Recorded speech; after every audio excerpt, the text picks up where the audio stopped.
Good evening. My name is Gregory Morgan and welcome to Love Talk. What I feel is the most fundamental and important thing in humanity is our relationships with one another. It is in our relationships with each other that we actually come to realize who we are.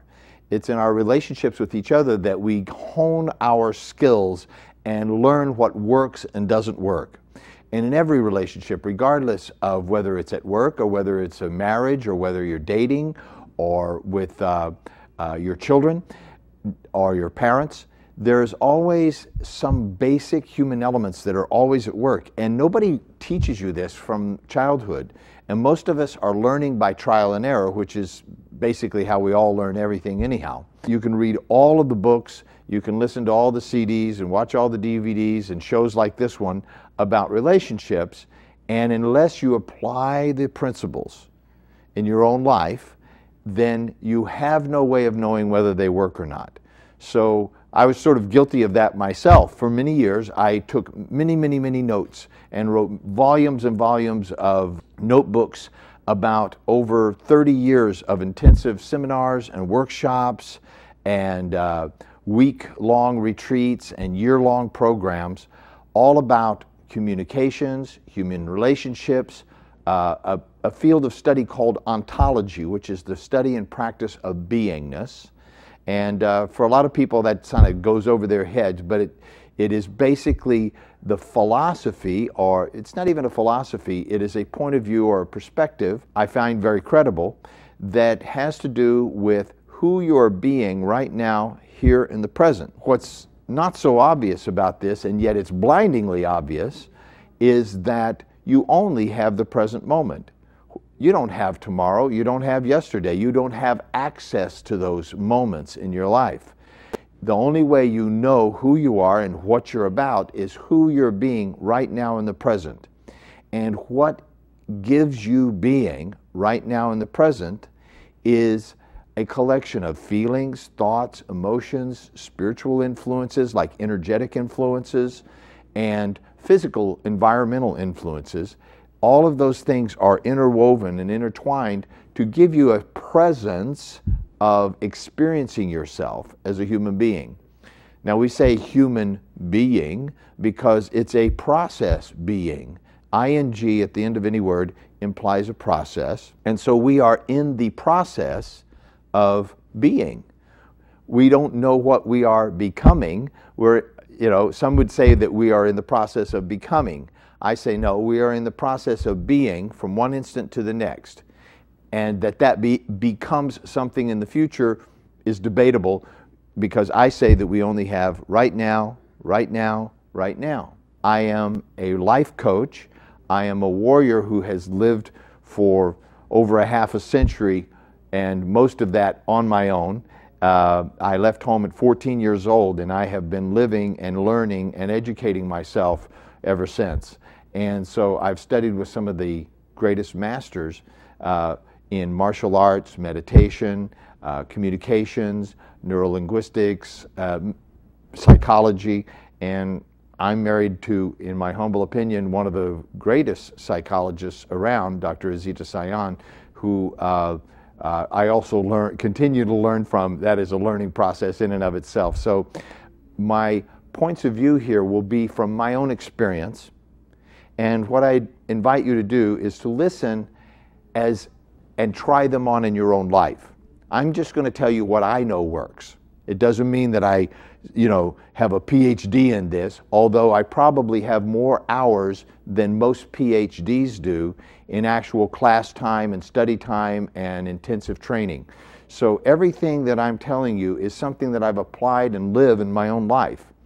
And that gets back to my original point, which is how you know you've learned something, how you know that you know something is that you're living it in your life. Now the phones are starting to ring, so I'm going to go ahead and take these calls.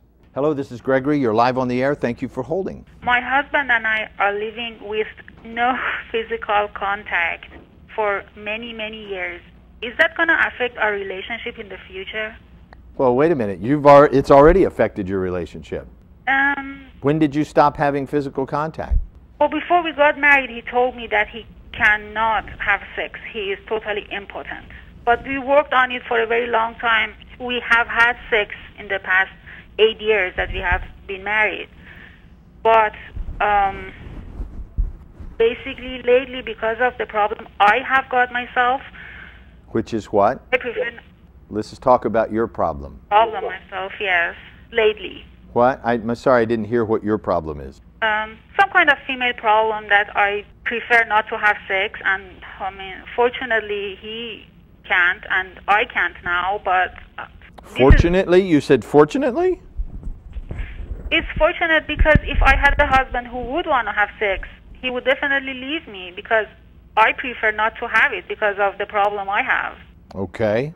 Right now my question is, do you think this kind of no physical contact life I have may affect our relation in the future? I mean, we are basically, Gregory, we are like friends. We are like very good friends. I got that.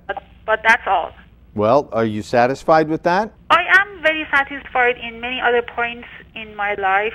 In general, I am satisfied, and I do love him very much.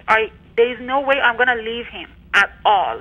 But I have to tell you, sometimes I really feel like, I don't know, to hold or kiss or do something like that, at least to make love, but he doesn't even do that. Like, I don't want to bother him. I know he doesn't like it. He doesn't like to hug and kiss and hold you. No, he doesn't. Well, I would suggest that the two of you get therapy, okay? Because something's going on with you that you have. See, every physical manifestation has a psychological, spiritual, and emotional cause. Every physical manifestation. The physical is a reflection of what's going on the inside. Even impotence and even female stuff that has you not want to have sex. It's a response to something. Okay. It's totally natural to be whole, complete, healthy, happy, emotionally balanced, psychologically balanced, to be in love, to want to make love, to enjoy having orgasms. All of that is totally normal. That's normal.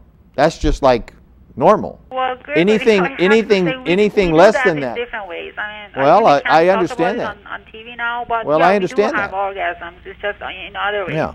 Okay. Well, so loving someone has to do with wanting them to be whole and happy and satisfied and like that. So if you want to have that kind of love making, whatever it is that you're capable of, and listen, I know there's tons of stuff that you can do that don't involve intercourse that is very satisfying, fulfilling.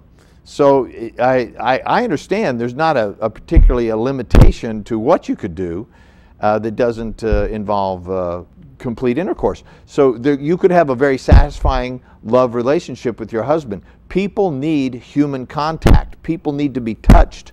The largest sensory organ on your body is your skin. Your entire body is a sensory organ, and it has the ability to completely thrill you or to cause you agony, you know. And if the person who says they love you refuses to give you that pleasure, then I would question whether that's love. Yes, I know that. Right?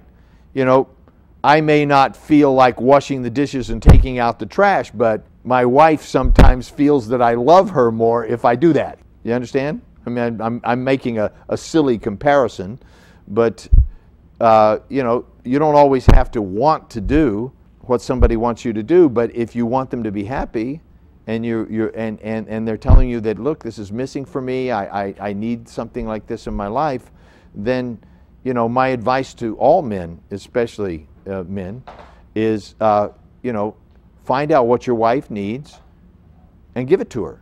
Yes. You know, have her be happy. Find out what she needs. I mean, I don't think any man could give a woman everything she wants, because women don't even know what they want. They're constantly changing what they want, and so just because they want it today doesn't mean they want it tomorrow. So men could go crazy trying to give a woman everything she wants. But if you can find out what she needs and give her that, that's a pretty good start. Well, Gregory, I have to say, I have had many boyfriends before I married him, and the way they made love to me always showed that they really want to do it. But my husband, when he does it, I know that he's doing it because he knows I like it. I can very well say he's not enjoying it. And that really puts me off. Like, I really prefer not to have it. I understand. Because if, you know, that, like, I know very well. When I look at him, I know if he's enjoying or he's just trying to do a job. Got it. That's why I think you guys should get some therapy, because this is not something that's going to get worked out on television, because we got to talk about some things that you can't talk about on television, and you need to get into the root of your life and find out, A, why did you pick such a man to marry in the first place? That'd be a good question for you to begin to ponder, right? But really, I have to say, if I made one right decision, was marrying him, because I do love him so much. Okay, I got that. I don't doubt that for a moment, but nonetheless, out of all the people that you could love, you chose one that has not the ability to make love to you. I know in the way that you want to be made love to. That was a choice you made. Okay, you made that choice. I know he told me everything before we got married. I knew everything. Okay, I got that. You know, but you know, that's like. You know, I love this house that's sitting on the edge of a cliff, and yet every year when it rains, the cliff falls away and gets closer and closer to the house, but I love the house. My recommendation to you would be to, you know, don't buy that house. That's just a strategic move, you know. As a woman, you have sort of an obligation to be strategic about your choices in life. You can't just make random choices based on your feelings necessarily. You have to make choices that are going to have the greatest outcome, and this was not necessarily your wisest choice, because here you are. How long have you been married? Almost 9 years. Okay. For 5 years, you haven't had any physical contact? We almost never had. Almost I never mean, have. In 9 years, maybe in total, we have had like 50 times or something. Okay. Welcome to your life. I mean, this is a choice that you made. And so, again, I can't spend a whole lot of time on that. There's like 6 people on the line. This is more than can get handled on a phone call.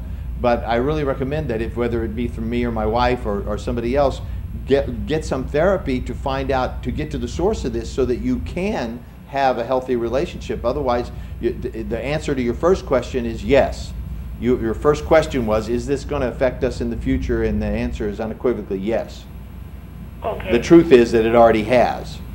The question, real question, should be, how do we repair the damage that's already been done before it gets beyond any irreparable point?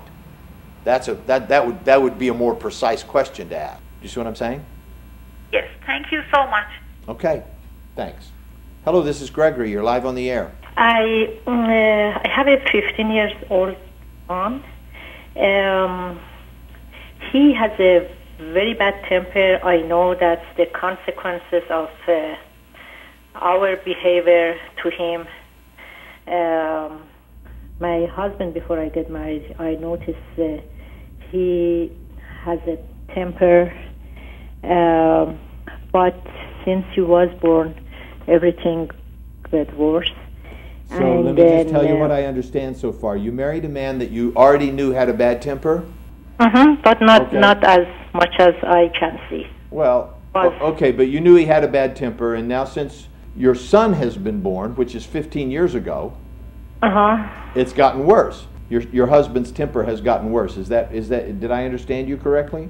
Because of, you know, he was not obsessed, not very, but kind of a spotless man. And then, you know, when the baby was born, and he got mad of everything, why he putting things everywhere, you know, toys and everything. And now gradually I notice he's getting worse and using name calling, and gradually he learned a lot from him. At that time he was kind of, you know... Okay, ma'am, I'm sorry to interrupt you, but you're talking about 2 separate men, a boy and a man, a father and a son, and you're calling them both him. So there's no way for me to know which one you're talking about at which time. About my son, because I'm concerned about him. I was trying to give you a history about the... So I understand what you're saying. So your son is using name calling, and his temper's getting worse. Exactly. Okay. And now he's 15 years old. He's a teenager. He's a honor roll student, but his behavior is really worse. And then in this situation, I know it was our problems. My husband didn't want to get help, but I went therapy. I got many helps, right now my question is, if you could help me to give me some tips about how should I deal with him, I mean my son. But in between, my husband got sick, and he's having kind of cancer, and then he doesn't have that much power. That's why it looks like my son is taking over of everything, and he's the one who's ordering him, and he cannot have any rules or discipline for him, and give him lots of money. And when I tell him, you shouldn't do that, and he says, okay, ma'am, I'm sorry. I'm sorry to interrupt you, but you're kind of talking in one big long sentence without a stop, and you've covered about 5 or 6 different subjects, whether you realize it or not. I realize they're all connected for you. But there's the issue of your husband having really bad temper in the first place. Then there's the issue of your son having a bad temper, which may or may not be related to your husband's bad temper. It probably is. And then there's another issue that your son's 15 years old, and at 15, every boy turns against his father and challenges him. And at 15, every boy gets kind of out of hand and unruly and difficult to deal with. Then there's the additional instance that your husband has cancer and is probably dying, and that your son may be very angry about that as well. Whether he's showing it by being disrespectful is probably not a very useful way of doing that. But can you imagine if your father was dying at 15, how angry that would make you? My mother died at 8 when I was 18. It made me mad. I didn't want my mother to die at 18. It made me sad, but I was angry about having that loss. So you've had several things going on here at the same time, and then there's your feeling of helplessness around all that. And then there's the question, why did you marry a man that you knew was angry in the first place? When I ask that question, people often think that I'm accusing them of something. I'm not. I'm trying to get you to see that there's a lesson for you to learn in having an angry man around. How's your relationship with your father? Was he angry?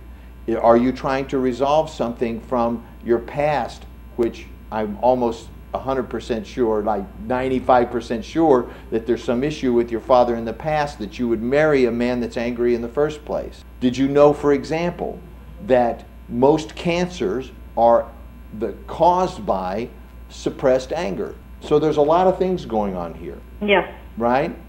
Okay, the most important question that I have is, under these circumstances, that, as you said, is going to be, if I want to tell you all reasons, it's going to be a long story, and I know you don't have time enough. Can't do it. But under these circumstances, I would like to ask you, what do I have to do as a mom? Because I don't have control on my husband. In order to have better relationship with him, I mean my son, it's my son. If you can help me and tell me what I have to do. At this point in your life, you are going to be required, given the circumstances, to become more and more masculine in the way that you deal with things. Do you understand what I mean when I say that? You mean... Are you more than 45 years old? Being like a man? Are you more than 40 or 45 years old? Yes. Okay. At that age, what's starting to happen with your husband and with you, okay, just on a biological level alone, okay, biologically, just on a chemical basis, what's happening is your husband is producing less and less testosterone. So his aggressive nature, his ability to, fight and all that aggression will start to get less and less, because testosterone causes you to have that, okay? And as that gets less and less, estrogen, which is the feminine hormone, estrogen and serotonin will begin to rise because testosterone suppresses that. Do you understand what I'm saying? More testosterone, they work inversely. The more testosterone, the less feminine stuff, which is estrogen, serotonin. And as testosterone goes down, estrogen goes up. Okay? Which means that your husband is in the process, if he's in his 50s, of becoming more feminine. Now, he's still a man, and he always will be, but his interests are more feminine now. He's turning inward, and he's asking himself, what is my life about? What is the legacy that I will leave in this world? What is the meaning of all of this? So he's beginning to ponder the interior of his life now, and less focused on the outside, which is what testosterone has you do. Do you understand? Yes. Great. You, on the other hand, are getting less and less estrogen, right? Yes, you're right. And you're getting more and more testosterone. You're becoming, biologically, more masculine.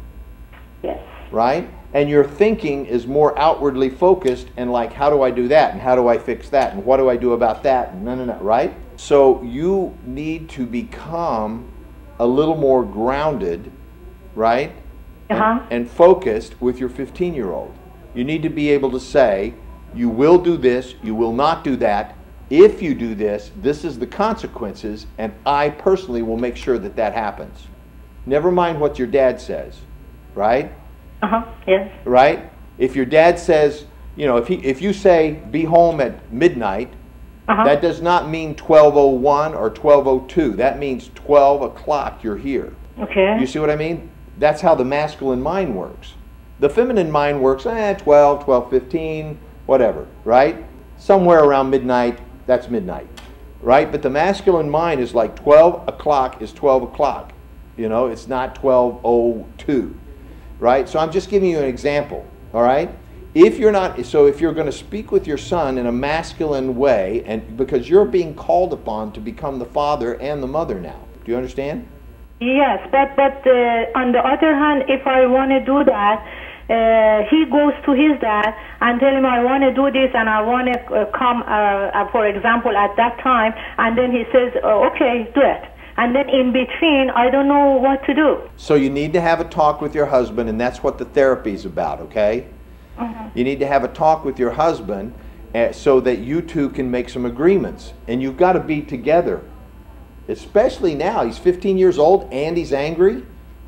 And the father's got a life-threatening disease. You guys have got to get together. Do you understand? You need to stand shoulder to shoulder. You can't undermine each other by saying, well, Dad said this and Mom said this, because teenagers are masterful at playing their parents against each other, aren't they? Didn't you do that? Yeah. Everybody. For him, actually, my husband doesn't believe any therapy. He never goes, and he actually encouraged him not to go. And he says, if you go there, they're going to put a label on you, and it's going to go to your record. And that's not true. I know. None of that is true. But what can I do in this situation? That's why I think I cannot count anything on him. I want to know what I can do. For example, if I come home and out of nothing use name calling, what should I do? That's a simple example that I want you to tell me what to do. Your son is using name calling? For example, he comes home and I said, hi, and then he says, shut up. That's it. As easy as I told you. Then what do I have to do? What do I have? You've got to go. Okay. My action. I'm gonna. Thank you for telling me that, and thank you for asking me that. And I'm gonna have to be a little more brief here, and I'm sorry about that. But I mean, I have to keep the phone calls to a certain level. There's people calling from all over the world, and they're waiting online. So, you know, I told you you're gonna have to be more masculine. What do you think a man would do if he said shut up? If someone says shut up? Yeah, if a 15-year-old that you've fed, you've changed his diapers, you've been feeding him, you're probably paying his rent and his cell phone and his car and his computer and his insurance and clothing him. Is that true? Yes. Yeah. Yeah. In other words, he doesn't have anything. The privileges that he doesn't have anything that you haven't given. I don't want to tell him I don't want to be like you. But for example, if I'm supposed to take him to the movies, I said, no, we're not going to go. And then he started telling more and more and more. Yeah. Listen, I don't want to coach you on the television about this just because it takes more time than I have to do this. But basically, I can tell you from being a man that if I had a 15-year-old telling me to shut up, he would do that about one time. Okay, and I'd see to it that his life became so unpleasant, he would never even contemplate that again. Do you understand? Yes. You have the ability to make his life extremely unpleasant. You're just not doing it, and he knows it. There's no consequences for his bad behavior, and he knows it. You're not willing to exercise the consequences of imposing the boundaries and limitations, one of them being a minimum of respect. If he's not going to have any respect, there's got to be consequences, and who's going to impose them? Only you, apparently, because the father's not doing it. Exactly. So you have to be willing to stand up to that, and right now, maybe you're not able to. Do you understand? Yes, exactly. Like, you know, I used to teach martial arts, and, you know, somebody would come into the class and they would be a beginner, and they would see the more advanced students, and they'd go, I could never do that. And I'd go, yes, you can. Just, you know, keep practicing, and pretty soon, you know, after a little practice, they could do it too, whatever it was, the movement, right? Yes. And then the next thing you know, they're getting better and better, and they're very good at it. So you need to start practicing setting boundaries with your 15-year-old, and some of it has to do with, come here and sit down. I'm going to talk to you. I'm going to tell you something right now. There'll be no more of that kind of language around here. There'll be no more of that disrespectful behavior. And if there is, here's what it's going to cost. And you better be willing and able to impose the cost. In other words, if you say, I'm going to take your computer away from you, you better be able and willing to do it right now. Because if he says, shut up, 3 seconds later, your next move is to walk into the bedroom, unplug the computer, pull it out of there, and go throw it in the trash or do whatever else you're going to do with it. Do you understand? Yes. You have to be willing to be as bold as necessary so that he understands. See, men talk with their action. They tell you, you know, you give them a warning. This has got to stop. I won't put up with it anymore. This is over. I will not put up with it. And if you continue to behave like this, it's going to cost you a lot, and it's going to cost you immediately.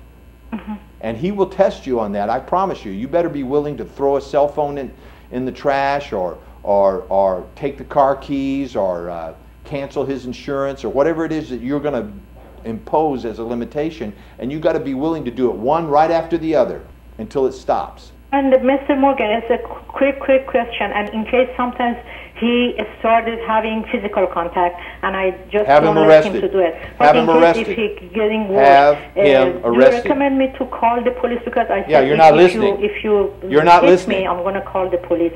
Yeah, you're not listening. I said have him arrested. If your husband or son gets violent with you, have them arrested. Go ahead and let them have that on their record. Did you hear me that time? If your husband or son gets violent with you, you need to get the police involved. Do not put up with domestic violence in any shape or form, and you have a right as a woman to impose certain limitations and to enforce them. And if your 15-year-old is going to dominate you with violence, then you need to let him know right away that they're, listen, if he's going to do criminal behavior, guess what? Guess where criminals belong? You know, criminals belong behind bars until they understand that behavior doesn't work. Okay? So I'm going to go on to some other calls. Thank you for your call. Hello, this is Gregory, and you're live on the air. Hello, Mr. Gregory. How are you? Fine, how are you? Good. I had a question about how to approach my brother. He's about to get a divorce from his wife, and his biggest problem is the gambling. And nobody ever mentioned it to him, but actually the first time I told him he has a gambling problem and he has sort of addiction to gambling. He just walked out and he hasn't talked to me since, and I know he has a gambling problem. Constantly he's betting, and financially he's okay, you know, but the time, he never has any time for family. He has 3 kids, he doesn't spend time. But as soon as I mention, you know, you have this problem, he just walks out. And my question to you is how to approach, you know, how am I supposed to talk to him the way that he sits? He do not walk out and just get angry. I'm listening on TV. Yes, thank you. Well, your brother is an addict, and like any addict, a drug addict, alcoholic, gambling, pornography, sex addicts, there's many kinds of addicts. Food addicts, some people are addicted to eating, and as like any addiction, they can't stop until they want to. And most people don't stop as long as they've got money, food, sex, you know, a job, all of the things. As long as all those things are still working, a lot of times people don't have the internal discipline to be able to stop themselves. Addicts can't stop by themselves. That's part of the definition of an addict. A definition of an addict would be somebody who has a habitual behavior that is destructive to them, and they cannot stop doing it even when it's damaging their family, their reputation, their relationships, their finances. They keep doing it anyhow, and they know they shouldn't be doing it, but they can't stop doing it. And if you try to stop them before they're ready, they will turn against you and deny, and they'll deny it first of all, and then they'll turn against you for trying to stop them. There is a Gamblers Anonymous, just like Alcoholics Anonymous or Drug Addicts Anonymous. There is a Gamblers Anonymous, and you can email or give him the address of these organizations that are designed to help people who are addicted to gambling, and you yourself and his wife and anybody that loves this man, I would recommend that you go to an organization called Al-Anon, A-L-A-N-O-N, and it is for the families of addicts, because addiction of any kind is a system. It's not just an individual. An addict requires a support system, and the support system are the people that are the closest to him. They too have an addiction. And, you know, perhaps not in your case, perhaps you live in another town or another place and you're not so involved in your brother's addiction, but in his family there is a support system that is tolerating the addictive behavior and suffering over it and maybe even complaining about it, but not doing anything to stop it. Is there a trick or something that I can make him to sit and listen? Because whenever we mention it or I mention it, he just walks out. He just gets so upset he walks out. That's right. So the answer to that is no. There's no trick. You know, I myself have a brother that's a drug addict. And the last time I tried to talk to him about it was about 8 or 9 years ago, and I haven't seen him since. Oh. Get the picture? Yeah, that's it. Thank you very much. Okay. I told him if he was living on the street, and I said, look, come, let me help you. Let me take you to a rehab place. I'll pay for everything. I'll do it, whatever it takes to help you get off drugs. And he says, don't tell me how to live my life. Exactly. That was his last words to me. Yes. And I don't know if he's dead or alive. I'll tell you the truth. I live with the pain of that every day. Oh. Okay? All right. Thank you. Okay. Hello, this is Gregory, and you're live on the air. Hi. I just had a question. I just wanted to ask you that I have raised as a conservative person in my family, and from economic point, I'm counting every penny, you know, and when I wanted to do something, it's very important to me what I'm going to do with my money with higher value. Okay. Compared to that, my husband, he's a very generous man, and he doesn't have that much value for the money that I do have. Okay. And I think my question is that I wanted to know, most of the times in my relationship, it looks like that I'm controlling. So I would like to ask you what I can do, or is there any tip that you can give me so I can improve my relationship and I won't have that picture that my husband has from me? Okay, I got it. So is your husband making all the money, or do you both make money? Most of the money he makes. So do you make some money? Yes, I do. Okay, and do you have some kind of an agreement between the two of you, like who's paying for what and all that stuff? No, no. It's You have no agreement whatsoever about it?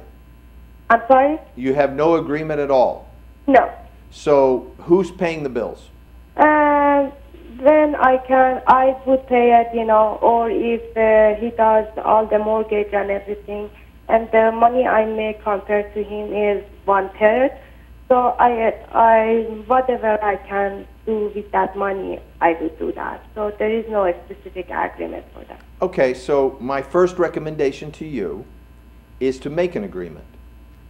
To sit down with a pencil and paper, either alone or with your husband, and draw up a plan.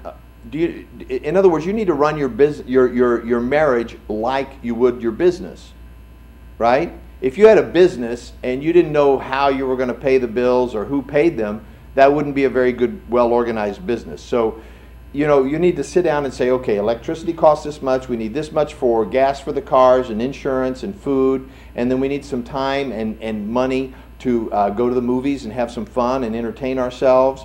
We want to have some money to put aside so that we can take a vacation and do things like that. We should have some other money that is set aside for emergencies in case anything bad happens and we needed to have cash right away. Organizing your money is a very important part of any relationship, and so then we'd say, okay, you're going to pay for this, this, and this, and I'm going to pay for this, this, and this, and then I'm going to put some money aside, and you're going to put some money aside, and make some agreements about that. And if your husband is unwilling to do that, then that's going to be pretty hard to do, isn't it? Yes. But do you think that he would be willing to sit down with you and say, okay, let's create a family budget? Because listen, I've done this in my own life and with my wife. I've got 7 little different things that I pay attention to, and one of them is, for example, gifts. I have a little fund, and I put a certain amount of money into it for buying a gift. For who? I don't know. Your birthday, my wife's anniversary. By the way, everybody, just so I'll take this moment, tomorrow is the 21st, and it's my wife and I, Dr. Azita Sayon's 9th anniversary. So we're celebrating our anniversary. We got married on August the 21st in 1999. So I've put money aside, right, for that event. And you put money aside for vacations, and you put money aside for long-term investments or something like that, money that you never touch. And then you have a certain amount of money that are for necessities. Necessities are gas for your car and insurance and all those things that are necessities. And you need to know how much that costs, you know? Yes, that's true. But as I mentioned in the beginning, as he's generous, I mean, he loves to help people, you know, and he sometimes goes over beyond. And when it comes to his family member, when I say something, he says, oh, that's my family. Right, I don't understand. know what to do with that situation. Well, there's some pretty fundamental misunderstandings about what works and doesn't work in relationships, in my opinion, in the Persian communities. And that in that, people tend to stay married to their families and then add a wife to that. And for me, I see so many problems in the marriages that I see that doesn't work given that point of view. I believe that when a man grows up and becomes an adult and he wants to take a wife on, that he has to not divorce his family, but certainly create a boundary. Say, okay, I'm no longer a child. I'm no longer, you know, that's not that he takes himself away from his family, but he's telling his family, this woman and the children that we will raise together, this is my number one priority. You're second. A man has to make his wife and his primary family, his children, be his number one priority. His mother, his brothers, his sisters, his cousins need to be second. Now, I know that I'm saying this into a community who is like shocked by the very thought of that. That's true, yes. You know, your entire community is shocked that I could even utter such words. Yet, how's it working for you? Right? Yes. I'm, you know, myself and my wife, we see literally thousands of people a year, you know, who come in with problems stemming from the very thing I'm talking about. Mother-in-laws who mess with their daughter-in-laws, daughter-in-laws who mess with their mother-in-laws, sons who are more married to their mother than they are to their wife, and this situation where your husband, even though you feel that you want to put some money aside for the future, your future, his future, your children's future, he feels like, oh, I should give that to my brothers and my sisters and my cousin, my mother and my father. Am I right? Not all the time. That most of the time when they need something, he for sure would do that for them, you know. And he always tell me, okay, if I think that you won't allow me to send the money, for example, to my mother when there is a situation that she needs that, how do I expect that the woman that is living with me, it doesn't have that sense of humor? Well, first of all, you're not the woman that's living with him. You're his wife, which means that you're his partner in every possible way. You share food, you share sex, you share money. You share the same real estate. Okay, so to call you the woman that lives with me is kind of an insult and a misappropriation of loyalty. But you don't see it, and he doesn't see it. You're blind to it. You're not the woman that lives with him. You're his wife. You're his partner. And do you have children? No, we haven't yet. Okay, but when you have children, you will be bound by blood with this man for eternity. Do you understand? You're not just some woman that lives with him. So do you think if maybe I didn't put it in the right words that I'm living with him? I mean, the person that... I mean, does he say that? The thing. Does he say that? Is that how he thinks? No, he doesn't say that. Okay. I mean, as a wife, right? But you said it, and that means that somewhere in the back of your mind, you're the woman that lives with him. Do you understand? Yes. The words belie a certain reality. The words tell of a certain reality that you live in. You're not just a woman that lives with him. You know, he agreed, unless he didn't. You know, but in my understanding, marriage says, I'm taking you for my wife for better or for worse for the rest of my life. I forsake everything else, you know, to make you the primary person in my life that will be the mother of my children. All of my resources go to this first, and whatever's left over, then I share with others as is my will. You know, I'm sure your husband loves to be generous with his family. He gets a lot out of it. And I think he should continue to do that. Don't get me wrong. Yes. It could be a budget. Okay, great. Give your mother $1,000 a month if you want to, if we have the money for it.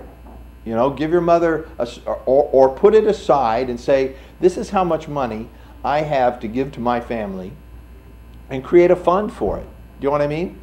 Yes. They have free banking accounts. Do you understand?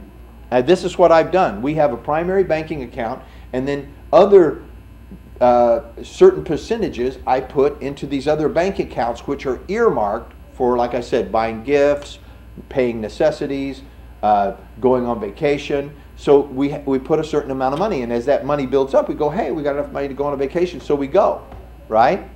Yes.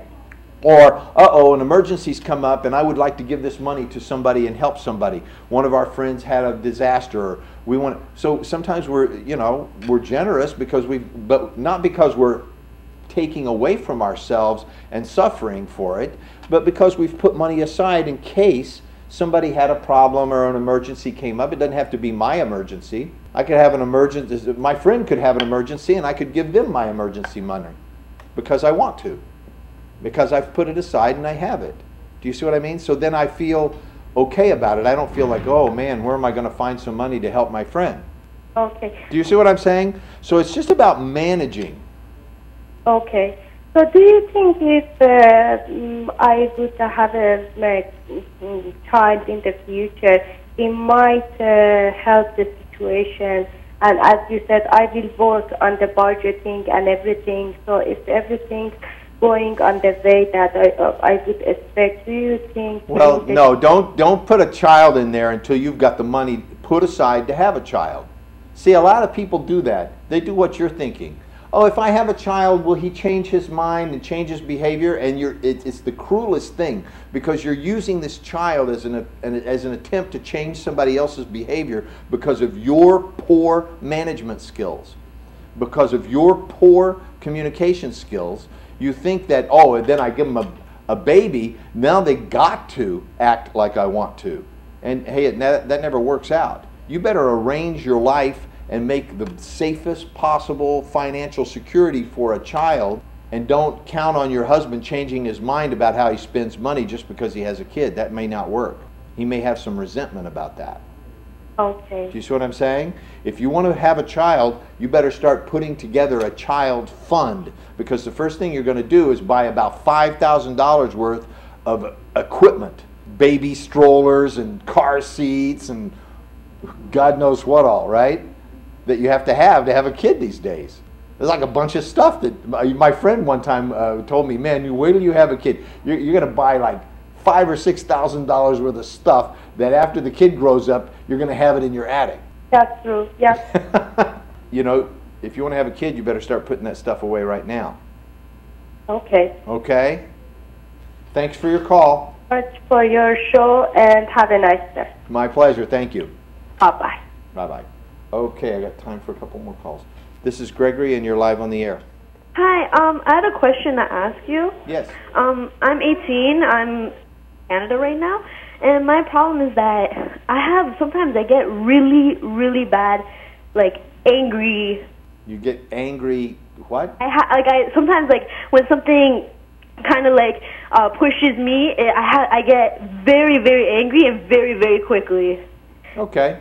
I have to get it out of me in a physical way. So what do you hit people? What do you do? I don't know, sometimes I have to punch something or throw something or squeeze something. Okay. Well, I actually think that is healthy, and there's also, what would be unfortunate behavior socially that will get you identified as somebody who's a source of trouble. Anger is an attempt to pull yourself up out of pain, sadness, and disappointment. Underneath your anger is you're sad, you're disappointed, you're hurt, you're frustrated. I don't really feel disappointed or sad, but I do feel frustrated sometimes. Mm-hmm. Well, you don't want to feel it, but if I spent 5 minutes with you or a half hour with you, I promise you we would get to the source of something in which you're extremely sad about. Something that you're hurt and upset about that happened in the past. Sometime when you felt powerless and something was put upon you that you had no way of defending against. And you're mad about it. And madness, being angry about it, is a survival technique. It's your body's attempt. It's actually a higher state than sadness, obviously. Right. Right? Depression being a low tone vibration where you sort of don't care anymore. Right. I don't feel like that. I'm still very ambitious. I'm very motivated. I'm very happy. It's just that sometimes it's a complete flip.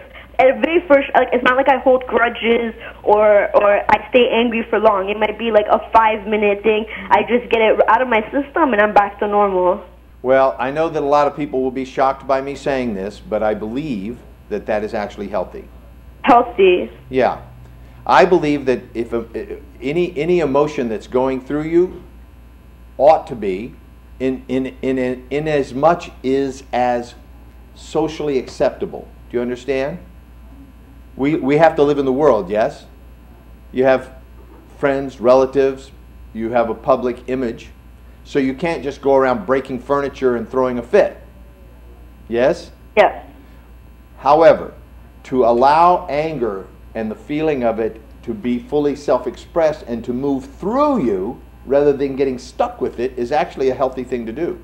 Right. Now, I don't know what you get so angry about. That's the thing. Very small things. Sometimes something that I should get angry over doesn't even bother me at all. And sometimes a little comment or just a very small incident will get me completely with anger. That could be deep, or that could be just simply you're healthy. Okay? There's certain things that you ought to be angry about. There's things that I'm angry about, and I don't try to change that. Right. Okay? Domestic violence, for example, that makes me angry. Right. I don't think I should change that, Yeah. I'm not trying to be all peaceful and zen about it. It makes me angry when people abuse other people. And you know, it's not just personal. It's not that I get angry over like world issues. Is just certain things that are there at that moment, at that time. And I feel like if I don't deal with it that second, it's going to cause, it just gets me more and more angry. Well, you told me that you're 18, and you're at a time where it's somewhat volatile, and you're also at a time where it would be in your interest, socially going forward, and developing a life for yourself in which you would have a loving partner and you'd have friends and a social life that would enhance your life, to begin to develop certain amounts of self-restraint and discipline, right, that come along with being an adult and being mature. You know, if a 5-year-old throws a fit, we're all like, oh, you know, it's noisy or something, but we think it's cute, right? If a 10-year-old throws a fit, it's like, hey, cut it out, right? If an 18-year-old throws a fit, it's like, what's wrong with you? Right. People start asking, what's wrong with you? Now, if a 22-year-old starts throwing a fit, we think, this girl's got a problem. Right. If a 30-year-old starts throwing a fit, it's like, I don't want them over to my house, right? Yeah. Right? So at some point in your life, you need to begin to develop, and this would be a good time, a certain amount of self-restraint and discipline around how and when you express your anger. Right. You know, it has gotten a little bit better, but the thing is that I think that even when it comes to the social life, I just don't like the fact that I feel like some people, I'd rather have respect than them to be quiet around me because of fear. Because I do feel sometimes certain people don't want to say something in front of me because they know that I'm going to get angry for it, and I dislike that. And I just want to know like how I can help myself kind of hold that down so that other people won't fear me, but rather be comfortable around me. Okay, great. So it's a subtle distinction. I hope that you can hear it, okay? There's a distinction between emoting. Emoting looks something like this. I'm so mad at you, right? That's throwing emotion. Did you get that? Yeah. That's emoting. Right. And then having an emotion. See, in emoting, the emotion is having you. It's having you act out. You understand? Right. It has you. You don't have it. That's right. So there's a difference between emoting and having an emotion. So having an emotion might look something like this. I am so angry right now. Right. I'm really upset. And you know what? I'm going to go take a minute because I'm not sure I can.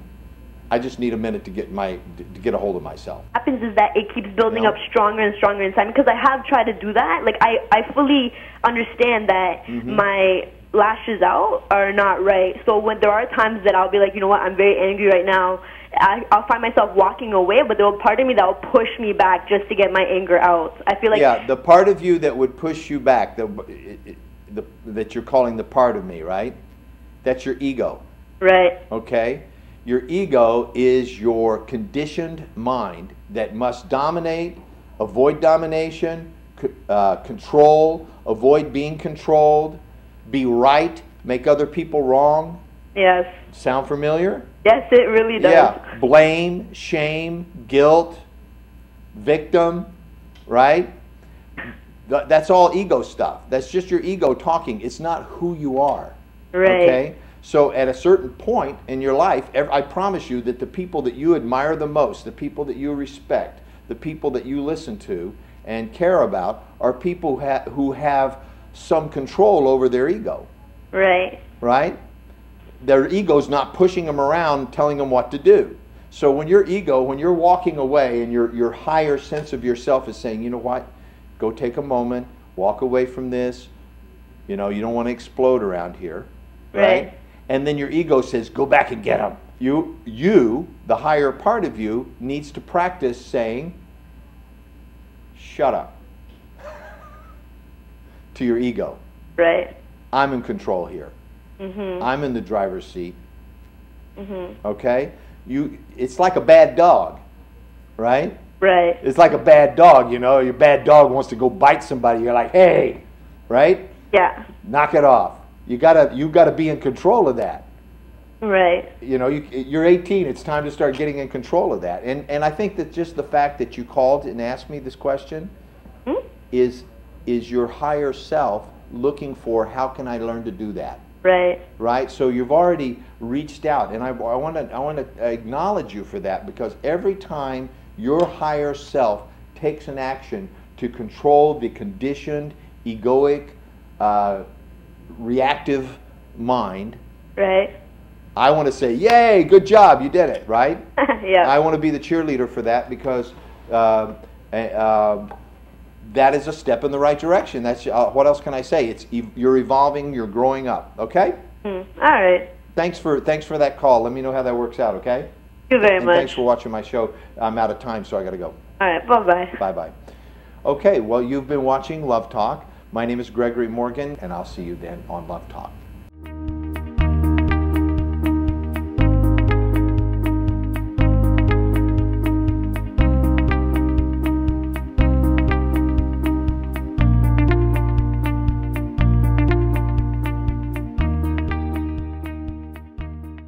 خانم دکتر آزیتا سایان با بیش از 3 دهه تحقیق به روی رابطه، طرز تفکر، احساسات و درک حقیقی صحبت‌های مردان و زنان، سمینارها و کارگاه‌های کثیری را طراحی کرده است. زن دلخواه مردان، سمیناری جذاب و شیرین با مطالبی که هرگز نشنیده اید. آنچه شما در مورد مردان، زنان و رابطه نمی‌دانید. زن دلخواه مردان توسط خانم دکتر آزیتا سایان در روتردام 2 فوریه و تورنتو 12 مارچ. بلیط‌های خود را همکنون از اپلیکیشن و یا وبسایت Embrace Growth تهیه کنید و یا با شماره 310 460 2600 تماس بگیرید. از این پس برنامه دنیای عشق رو از جم USA روزهای جمعه 9 شب، شنبه 11:30 شب، یک شنبه 1:30 ظهر و دوشنبه 8:30 صبح به وقت لس آنجلس دنبال کنید. خانم دکتر آزیتا سایان در برنامه دنیای عشق جوابگوی سوالات شما هستند و به مباحث مهمی همچون ازدواج، تربیت فرزندان، افسردگی، طلاق، سکس، همجنسگرایی، خیانت و هزاران موضوع متنوع دیگر می‌پردازند. برای اطلاعات بیشتر از برنامه‌ها، سمینارها و کارگاه‌های خانم دکتر آزیتا سایان با شماره 310 460 2600 تماس بگیرید و یا از اپلیکیشن و یا وبسایت Embrace Growth دیدن کنید. در کارگاه‌های آموزشی بانوان به رهبری دکتر آزیتا سایان با دستیابی به اهمیت و ارزش واقعی خود، قدرت زنانگی و آرامش خود را بازیابید. ایروان ارمنستان 7 تا 9 فوریه، لس آنجلس 22 تا 24 فوریه، تورنتو 15 تا 17 مارچ و همبورگ 26 تا 28 آپریل. 310 460 2600. یک مرد منحصر به فرد، مسلط، متمرکز، قابل اعتماد و رضایتمند باشید. کارگاه شرافت، عزت کلام و مهارت به رهبری دکتر آزیتا سایان. تورنتو 21 تا 23 سپتامبر، همبورگ 19 تا 21 اکتبر، ایروان ارمنستان 15 تا 17 آگوست، لس آنجلس 2 تا 4 نوامبر. 310 460 2600. اپلیکیشن Embrace Growth همکنون در اپ استور. با ساختن اکانت شخصی شما می توانید پروفایل خود را مدیریت و زبان مورد نظر خود را بین فارسی و انگلیسی انتخاب کنید. وقت مشاوره خود را رزرو نمایید. محصولات از جمله CD، DVD و کتاب‌ها را خریداری و دانلود نمایید و یا برای کارگاه‌ها و سمینارها نام‌نویسی کنید. همچنین شما می توانید به برنامه‌های تلویزیونی و رادیویی دکتر سایان و یا آقای مورگن به صورت رایگان دسترسی داشته باشید. اپلیکیشن Embrace Growth را امروز از اپ استور دانلود کنید.